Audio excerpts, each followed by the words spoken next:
the man I had the kid with. Mm-hmm. I think he destroyed my confidence because he had none. How? How? Basically, by starting saying that I'm not a good mom. Do keep in mind when it comes to confidence, self-worth, self-esteem, that no one can affect that. No one can diminish it, no one can improve it, except for you. So if your self-esteem went down, you did it to yourself. However, this doesn't take away from the fact that people can do things or put you in situations or say things that then make you do it to you. It doesn't take away from that. You might have been treated terribly, doesn't take away. Oh yeah, still treated terribly, but I'm saying realize that you did it to you so that you also realize that you have the power to undo it. It's in no one else's power. No situation, no person. The same with him saying you're not a good mom.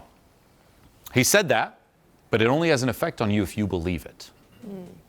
I don't believe it, but because of A part of you does. because of not having such a good relationship with my mom and being said that I resemble my mom, I think that's the part of me that, because I know I am part of my mom. It's not like I'm not, because she is part of me, you know, I'm part of her, but I'm not her. But because I've been pointing that out a lot, you're just like your mom, kind of started to believe it. So you do believe it. A part of you does. Yeah. Now, that doesn't mean that you are a bad mom. To be clear, what's one lie that every single human alive believes? You're not good enough. We all believe it. Does that mean you're not good enough? Of course not. Just because you believe you're not a good mom or a part of you doesn't mean you're not a good mom. It just means that there's something that seeped in and got programmed into you, that you bought into.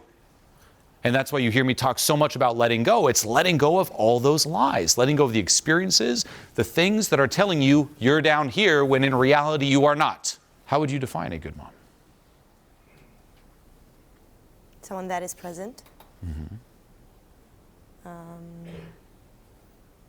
Someone that can guide you into awareness. Okay. Someone that can help you manage your emotions. Are you doing all that? Yes, I think I have problems with presence. What's pulling you away from presence? Myself. Okay, but what specifically? Instead of being present, where are you? I'm worrying About what? about not doing enough for her. What's doing enough? I don't know. Well, if you don't know, you can't. Being, going out with her more, making more money for us. What would that give her? Money, nothing. I think I might be running away a bit from it. Okay, so a big thing, and again, I'm not a mother, I'm a father, so it's different in that sense. But a big thing, especially with mothers, that I've seen is that one, fathers do it too, but one, you put the bar way too fucking high. And social media, and if you're someone who follows other moms or mom advice or parenting advice on social media, don't fall for the lie. It's no different than you've all seen the stereotypical entrepreneur who's like, I'm on my private jet that I rented, and I'm doing work in the pool. And it's like, it's all a facade. People were like, oh yeah, parenting's so easy. You got to always do this and always do that. And here's what I do with my kids. And look at the perfect day. And they document it. It's not real. It's the private jet version of parenting. It's not real. For real. Maybe at times they do that, sure, but it's never the default. Ever. No one is ever perfect when it comes to parenting. Ever. Everyone deals with the same things, and there's even accounts that grow where people are actually showing the realness behind it. For example, what's one thing very few people, maybe a bit more now, like I said, the realness is coming out, talk about? The first 6 months after having a kid suck. They suck. They are terrible. They are not fun at all. You have the little bit of excitement when you have your kid. You're like, yes, my kid's here. And then you're plunged straight into hell. For real. Now, that's assuming you don't throw 20 nannies at the kid. People do that. Then it's more chill, right? Like, depends your parenting style. I personally wanted to be very involved. I have friends who are like, oh, 20 nannies. Oh, it's so easy. What are you talking about? My life didn't change at all. I'll just see the kid whenever I want. Okay, but you have a 20-person army helping you out. If not, and you're just there, you said you had your kid, especially during COVID, right? Early on, myself as well, early on, you're straight into hell. You're not sleeping. All your freedom is gone. You're adjusting to the new reality, especially if you're not prepared for it. I was not prepared for it. It was like an emotional punch in the face. It sucks.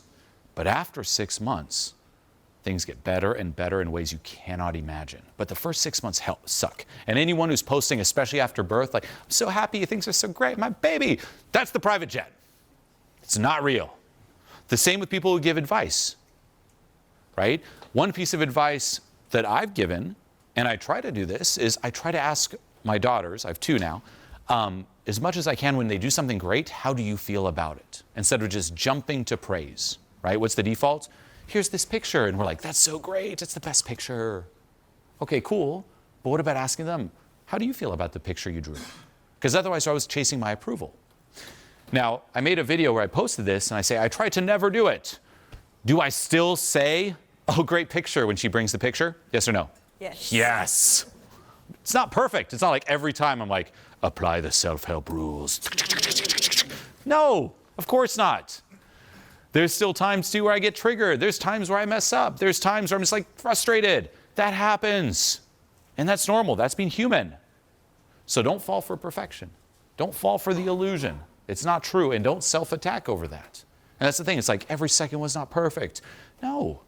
And then also, this is something I tell myself, is think of the example that you're also setting for your own kids. Do you want to set this high-pressure perfection standard, or show your kid the entirety of the human experience and who you are, right? Another friend of mine's like, I never show my kids when I'm frustrated. They've never seen me angry. And I'm like, oh, that's not good. What is that conditioning? What's going to happen when the kid gets angry? Oh, there's something wrong with me. My dad's never angry. I should not be like this. Versus showing your kid you're angry and here's the healthy way to deal with it. Hey, if you mess up, that's fine. Your kid's going to mess up too. Show them how you deal with the mess up. You're not present? That's fine too. Show your kid how you deal with that. Or repair it after and go talk to your kid and say, hey, sorry I wasn't so present today. It happens. Do that. But fuck the perfection. For real. And a lot of it's just marketing. Do not fall for that. So take the pressure off. The same with, I need to take my kid outside more. You'll see that. You'll go on social media and you'll see all these parenting hack videos. Again, I'm deep in the parenting world now. And you'll see people like, I take my kid and look at this cool project I do with my kid. And what does every parent think? Oh, I should do that. Why am I not doing that? Why didn't I think of that? Oh, I suck as a parent. No. Then you do the thing outside, then you might see, like, say you see someone like, look, I take my kid outside all the time. Oh, I should take my kid outside more. You start taking your kid outside, you'll see a video saying, look at what I do inside with my kid. Oh, I got to take my kid inside more. No. You can't be comparing yourself. Otherwise, it's no different than what we do with our lives, even without kids. I want that, and you doubt your purpose, you doubt your life, you're just always looking externally. With kids, we do the same thing. How are they doing their kids? This is this.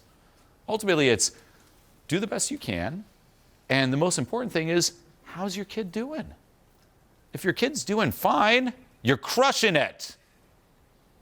Your kid doesn't care about the perfect little Instagram hacks for parenting at all. Your kid also doesn't care about all the little gadgets. That's the big one. It's like, I need to get people, this is more so on the money side. People are like, I need to get my kid this and this and the toys and this and this. No, your kid just wants to bond and play and be with you. And you don't need crazy little gadgets or projects for that. Guess what? One of the favorite things that my daughter likes doing with me is making up stories together before bed. For real.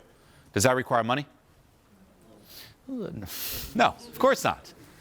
It's just making up stories. It's free. There's no gadget. There's no little Amazon discount link. Nothing. It's just making up stories and ultimately playing and being there with your kid. That's it. Now, funny enough, it also links to a lot of charisma, I've noticed, where every night, and this has been for months now, months and months, she wants a new, original, made-up story that has a crazy plot, that is catchy, that is dramatic, and that involves at least one of the Disney princesses. True story. I now know all of the Disney princesses by heart. I've seen the movies, I've studied them, their backstory, the crossovers, all of it. But it's quite fun for me too, because in the moment it's like, wait, tell your story. I'm like, once upon a time, and you have to make up a story right there. And every time it has to be unique. And if you try to revert back on a theme, she's like, Dad, you said that before. I know. So it's crazy, it's fun. And you can actually do this without kids in the mirror. Imagine every night you had to make up some 2, 3, 5-minute story in front of the mirror before going to bed. Come up with a plot. What do most people do? Once upon a time, there's a princess, and she walked, and in the end. No, make up plots. You'll see it'll work a ton on creativity, on charisma, and on playing, imagination. And that's also something that gadgets will rob your kids of. Let your kids be bored. People self-attack, I'm not always with my kids. No, it's good that they're bored at times. It forces them to play with that imagination, to create something out of nothing. Funny enough, it's also what we're missing as adults a lot.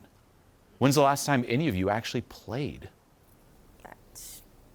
I don't know how to play. That's my biggest problem. Right? I mean, I play, but not so much. Well, that's a good point. Well, funny enough, in this moment, we're playing. Me doing this is playing. How old's your child? She's 4. 4. So there's imagination. You can play. I actually had a flashback. It was actually one of the coolest moments in parenting. Forget the exact age. My daughter was, I want to say 2.5 at the time, maybe 2. And I saw her imagination kick in. And it's really weird. Like from pretty much a day to the next, you can sense, like if you say, hey, the floor, famous one, right? The floor is lava. She'll like believe it and play into it. And we were playing and with little figurines and creating these stories. And I had flashbacks to my childhood doing that with my sister and stuff. I'm like, this is so fun. It's more fun than any kind of consuming play. And that's what we do as adults. How do we have fun? Watch a movie, go online, watch Julien on YouTube, scroll through TikTok. You know, it's like, it's things due to us. Food, due to me. Travel, different environments, due to me. But when were you at the cause of it? When did you tap into that imagination, that creativity? Me speaking in this moment, this is me tapping into it. You're here on stage, let's play. Play. Let's do it. The floor is yours. You're free to play. This is your canvas. Right. Play. What? Let's play. Yeah. La, la, la, la. Well, no, we'll play. So, 10 out of 10 respect, out of your comfort zone, jumping right into it. But think even as adults, right? We always think play equals kids. So like, oh, with the toy and stuff. But think adults, like how could we play in this scenario here? How can you play at your job? How can you play even just sitting here in this crowd listening to this? How can you play and tap into that? So let's try as an adult. Let's play. Let's have fun. Let's create something, whatever it is. Okay. You start. It's funny, as a kids, we can easily do this. Like, say we were to meet each other as kids, like, oh, we'd play. Here as adults, we're meeting each other, let's play. Let's joke around, let's create something fun. Let's have fun. Okay.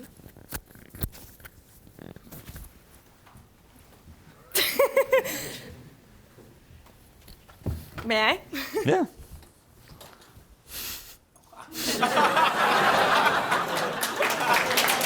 That was good. Great, good. 10 out of 10. Even I was like, what's going on? 10 out of 10. Now let's try one, for real, respect. You say you were anxious, but you're crushing it. You're going outside of your comfort zone. It's like, yes, life's coming back in. It's kind of tapping into what I used to do before, my previous identity, I think. Still you, just buried. Never went anywhere, just got stuffed down. Play just using your words verbally. Using my words. Yeah. Right. We're here, we're together, we're talking. Let's have fun talking. Let's play in the words.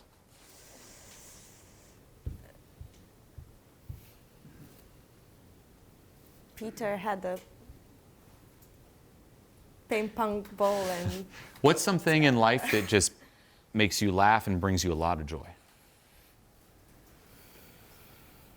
What brings me joy and laugh? Mm-hmm. Stand-up comedy? Okay. Who's your favorite comedian? At the moment, Matt Rife. Of course. Of course. What's your favorite joke? My favorite joke? Probably the one that he did with the squeaky boob.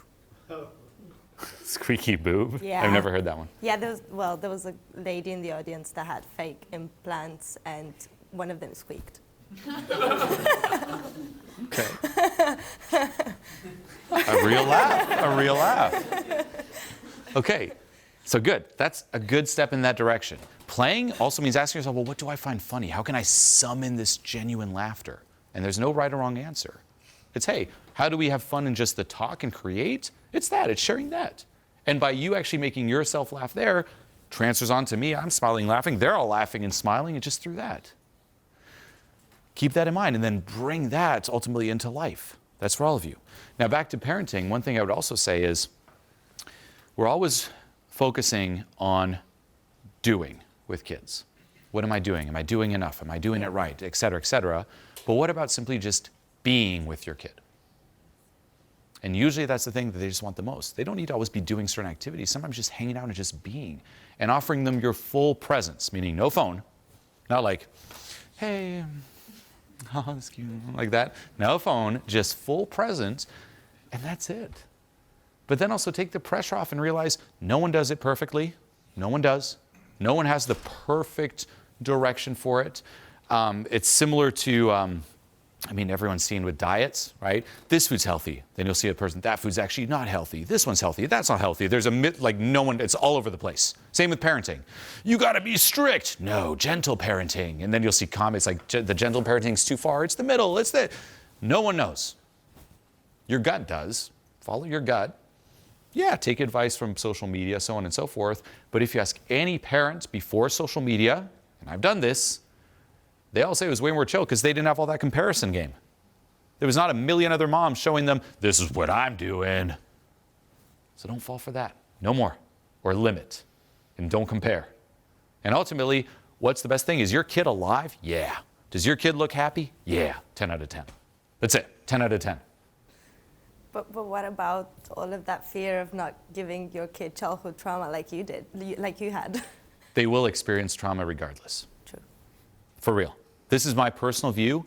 Protect them at all cost, but don't shelter them from the world.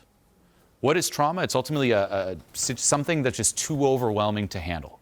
If you want to protect them from all trauma, what do people do? They create like the safe bubble space for their kid, and they shelter them from the world. We call them also like helicopter parents, right? The same as when anytime the kid's frustrated, the parent just jumped in to fix. That is delaying the inevitable because eventually that kid's going to grow up and have to face life, and life is going to knock your kid out. It'll be such a crazy shock from the safe bubble to real life. Personally, I'm like, I don't like that. My view, which personal to me, is I'm going to protect them, but not shelter them. I'm going to let them go out and take risks and experience life while guiding them and protecting them. But they are still going to meet life, and there's still going to be things based on their limited perspective as children that's going to be too overwhelming and even traumatic. The key, though, is to teach them how to process that after the fact. What happens, and the way that we cope with trauma, things are too overwhelming, it's not bad. The problem is that once the event's over, we never go back and revisit it and process it and let go of it. And we let it pile up. We have this big reservoir that builds and builds and builds and builds.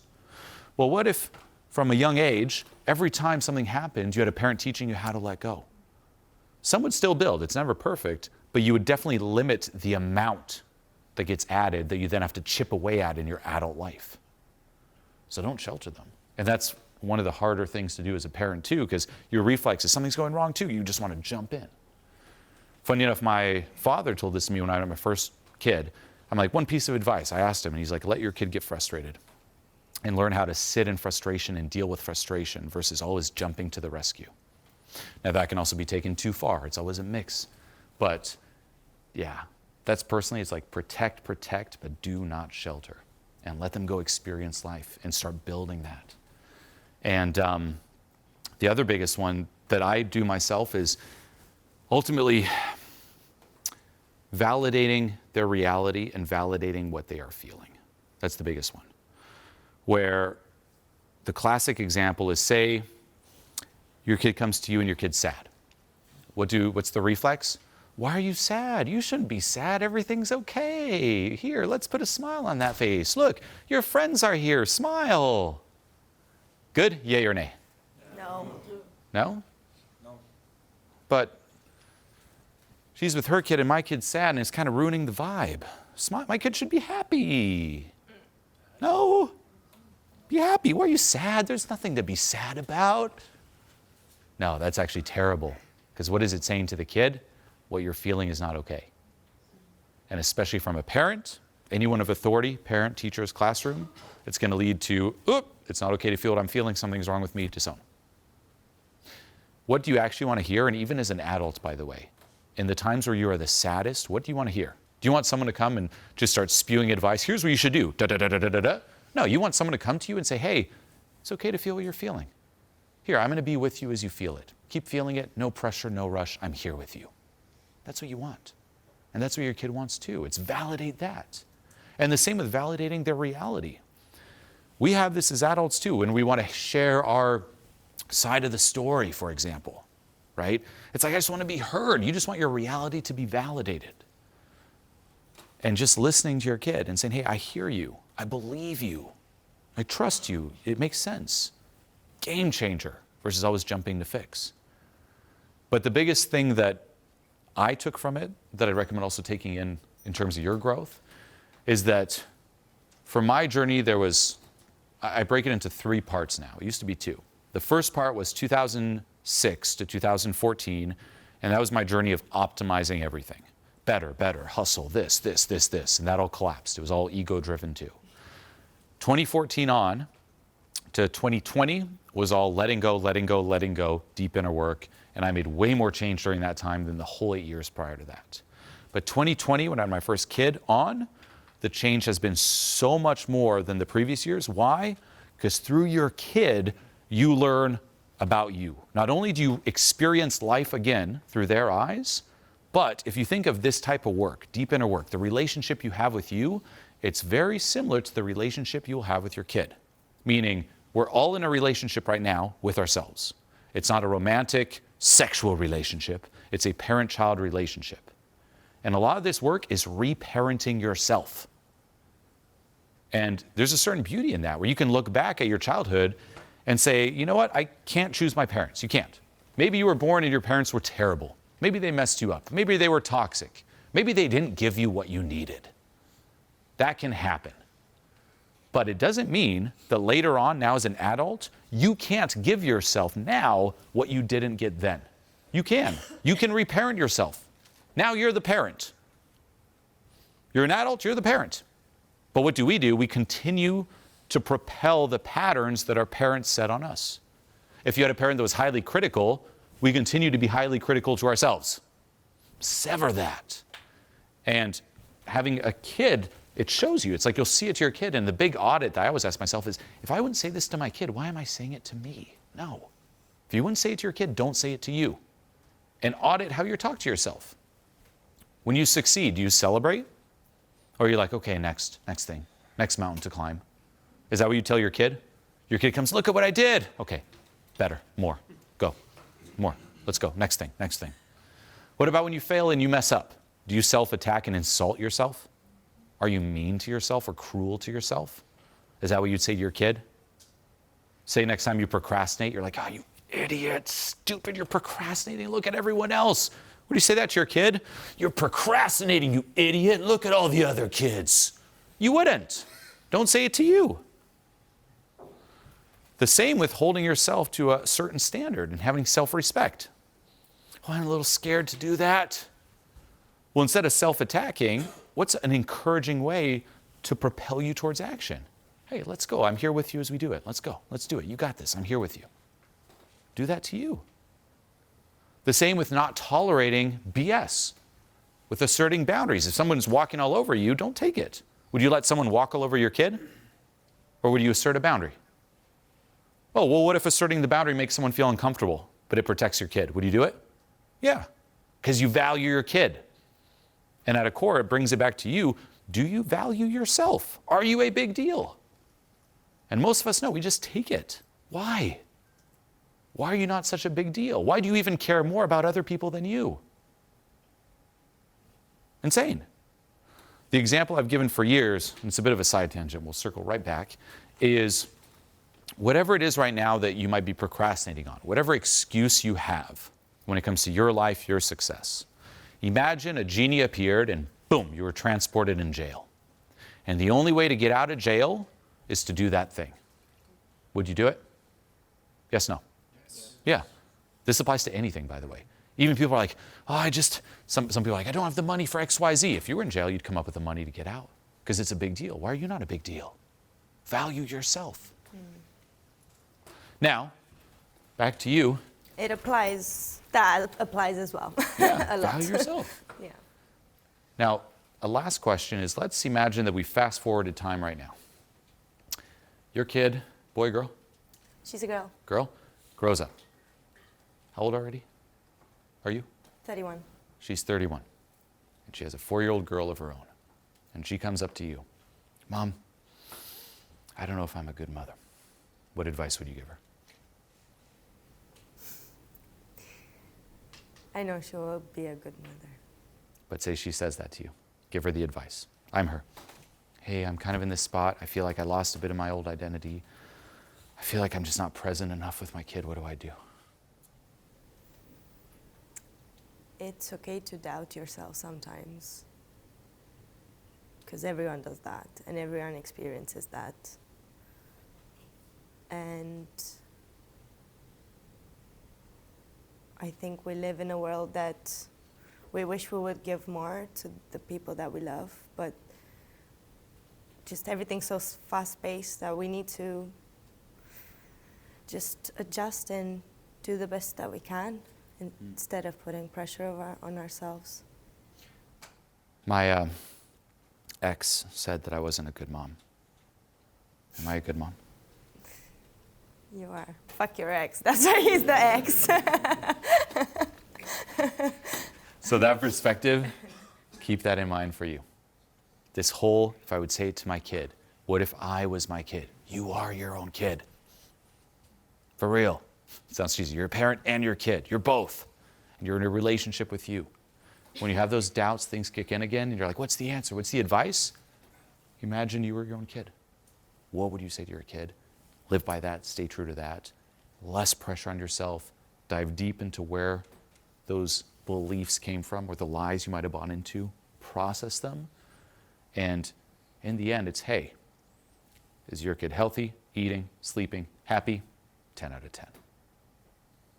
And ride by that. Thank you. Give her a hand, everyone.